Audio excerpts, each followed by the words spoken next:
These are my top 5 Nintendo Switch games for 2022.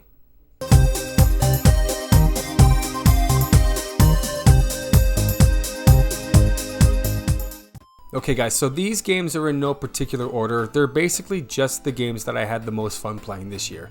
There's a few in here that you probably wouldn't agree with, so I'd love to know about your top 5 list in the comment section down below. Also, don't forget to like this video if you enjoyed it, and also subscribe to Super Gaming Minute if you guys like talking all things Nintendo and gaming. We release 1 to 2 new videos every single week, and the only way to stay up to date with each and every video would be to subscribe and to ring the notification bell. And with that said, let's start the video. Alright everybody, the first game on the list is Pokemon Legends Arceus, which came at the very beginning of 2022. I mean, this game is a lot of fun. I had so much fun playing it. I put in a lot of hours. I definitely think it was a lot better than what we got with Pokemon Scarlet and Pokemon Violet. I mean, the game just runs a lot better, as you probably noticed if you played between the two. I do like the open segments. It's not completely open world like Pokemon Scarlet and Pokemon Violet, but I think it's only adds to its advantage. I love the crafting aspect of it, collecting things to build Pokeballs, and that kind of thing. And I love the mystery of it. I spent a lot of time, as I mentioned, playing this game, and again, it's one of my most favorite Pokemon titles that I've ever played. I played the very first Pokemon Red and Pokemon Blue back in the 90s. It was the first Pokemon game that I ever played. So I'm an old Pokemon fan, and playing those games, I dreamed for something like this where I can just, you know, travel all across the land. I'm searching for Pokemon that's right there, that's not randomized, that you find in open grassy areas. I just think that was so cool, and it was like my dream, my childhood dream coming true. So great game. If you haven't played it, you have to give it a go. It's phenomenal. I mean, especially if you're disappointed with the way Pokemon Scarlet and Violet went and you haven't tried this one, definitely pick it up, because I think it's a better experience than Pokemon Scarlet and Violet. I mean, even the way it looks, looking at the landscapes, the rocks and everything like that, it's polished a lot better than Scarlet and Violet, and you can tell that they put a lot more heart into this one than they did with Pokemon Scarlet and Violet. And I think the reason why is because they had time to put this one together versus Pokemon Scarlet and Violet, which I think they had to put out fairly quick. And you could tell this was a passion project. The developers got together, they got to do something different, they put their heart and soul in it, and you can really, really tell. Yeah, one of my favorites of this year, and one of my all-time favorite Pokemon games in general. So, as I said, give it a shot if you haven't. Alright, this next one, guys, I was so excited for. I mean, when I first saw that this was coming out, I almost peed myself.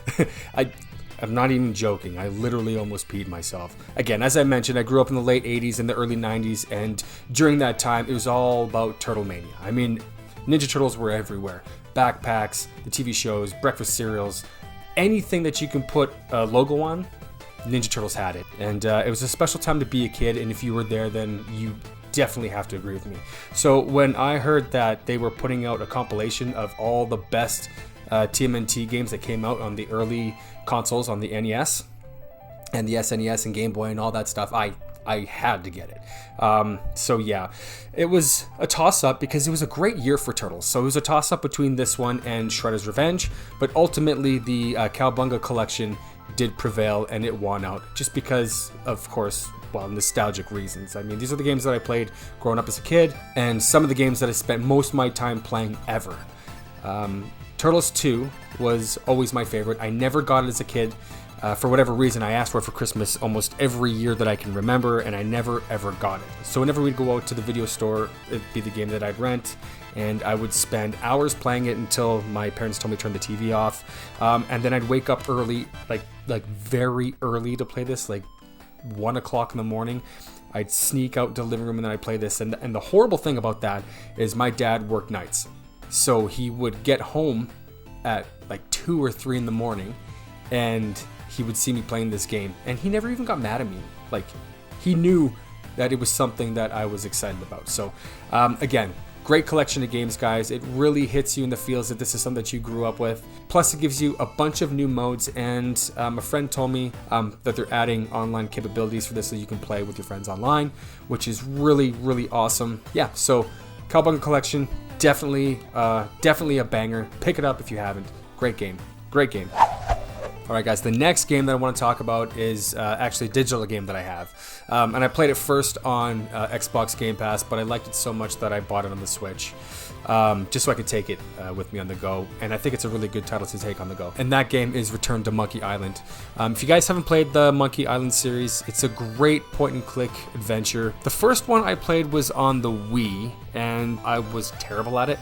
I didn't get anywhere with it, but all I could hear about was my friends who said that they loved the game, loved the series on PC, and I've always wanted to kind of get into it, and I never really did. And the reason being is because I just sucked at that game. And it's not that I sucked at point-and-click adventures, because I was really good at Sam & Max. I played 3 of the first 2 or 3, I can't remember how many there are, but versions of Sam & Max, and I played them all. I played Season 1 on the Wii, and I played Season, I guess, 2 and 3, if I'm remembering correctly, on the Xbox 360, and I absolutely love them. I played through them a few times, and I also played through Wallace and Gromit, which was also a point-and-click adventure.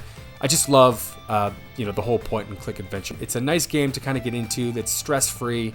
It's fantastic. And sometimes, and you'll notice in this list, sometimes I like to pick up these stress-free games, because I do believe that in a lot of cases gaming should be relaxing, and I've chosen a couple of relaxing games for that reason, and Return to Monkey Island is one of them. It's full of humor. The animations are great. It's from the developers who developed the first ones for the PC, which is also fantastic that everybody's back for this new installment. And unlike the one on the Wii, I did finish this one, and I had a blast doing it.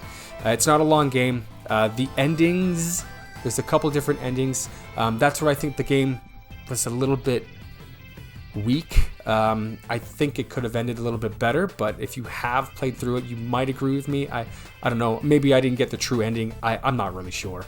But the whole game itself, up until that point, was a lot of fun. So if you haven't played the new Monkey Island, Return to Monkey Island, then please give it a go. If you like point-and-click adventures, if you like something relaxing to play, if you like something that's fun and funny and will put a smile on your face, give it a shot, because it's fabulous.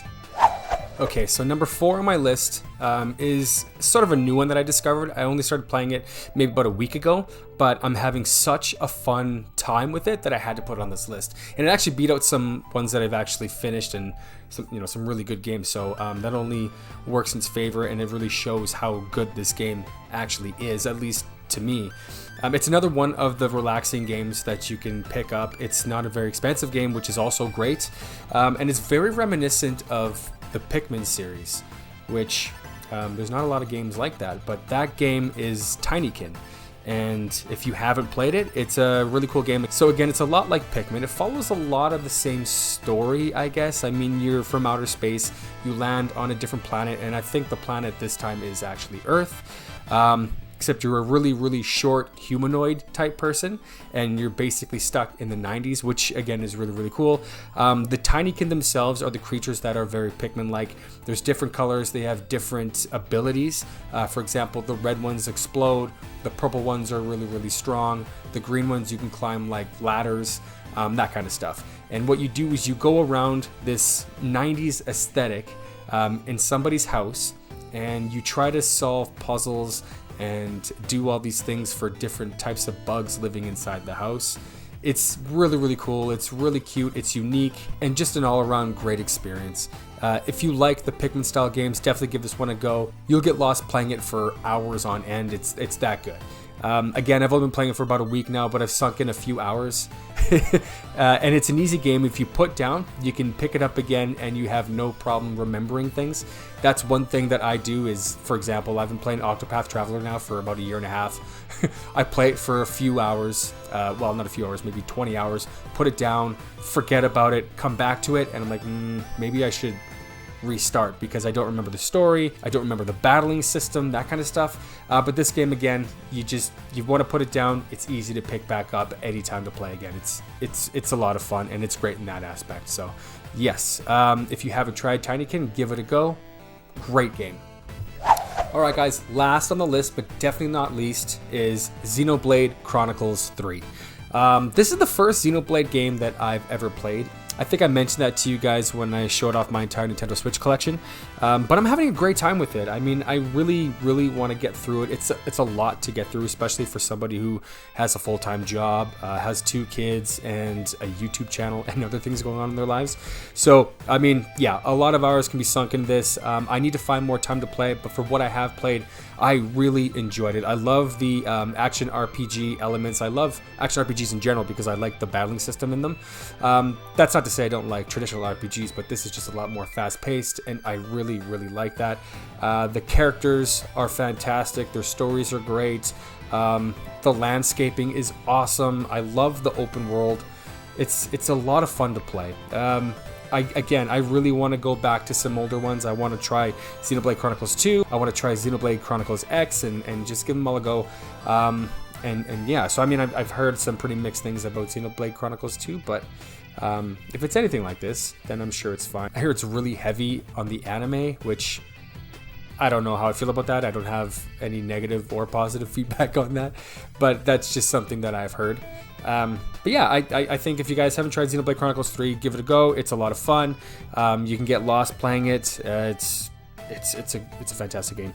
It made my top 5, so that has to mean something. Some of my favorite aspects of it are the enemies are fabulous. There's a lot to go through. The story again is really good. I love the fact that you can mix abilities, so you're able to combine different character classes and change up strategies and things like that. I played around with that a little bit. I thought it was really cool that you can level up your different abilities. I thought that was another cool little aspect of the game.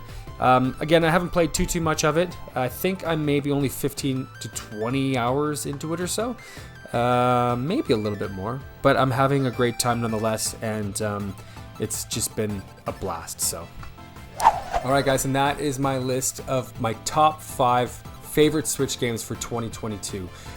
Bit of a mixed bag. I got a couple of games that I never thought I'd put in there, Tinykin and also Monkey Island. Both phenomenal games. I had so much fun. Maybe even the top 2 out of the 5. No, Turtles has been. I don't even know, guys. It's the games are all so good. I had so much fun playing them all. Don't forget to comment your top 5 Switch games for 2022. It doesn't have to be games that came out in 2022, just games that you had a lot of fun playing. Don't forget to give this video a like if you enjoyed it. Don't forget to subscribe to Super Game Minute if you guys like talking all things Nintendo and gaming. We release 1 to 2 new videos every single week, and the only way to stay up to date with each and every video that we put out would be to subscribe and ring the notification bell. Guys, I want to give you a bit of an update on the $50 PlayStation project. There has been some things going on in my life that has kept me from doing that. Recently, I had lost my job and money's been tight, and you know, it's been really hard for us as of late. It's all good. I did get a better job, a better paying job and all that stuff, but now we're in recovery mode, trying to get through everything again, and as soon as I can, I'll start the series up again. The good news is that we did cross 1,000 subscribers, so thanks to all of you who subscribed. So we will definitely be giving away the PlayStation 5 when it comes to it. But again, a little bit of a hiatus on that. And again, I apologize for that, but I hope you're enjoying the content that I am putting out. And we'll get to the $50 PlayStation project as soon as I possibly can. So thanks so much for your patience on that, guys. That's basically it. I want to thank you all again so much for watching the video, for liking the videos, for subscribing and all that stuff. And as always, keep on gaming.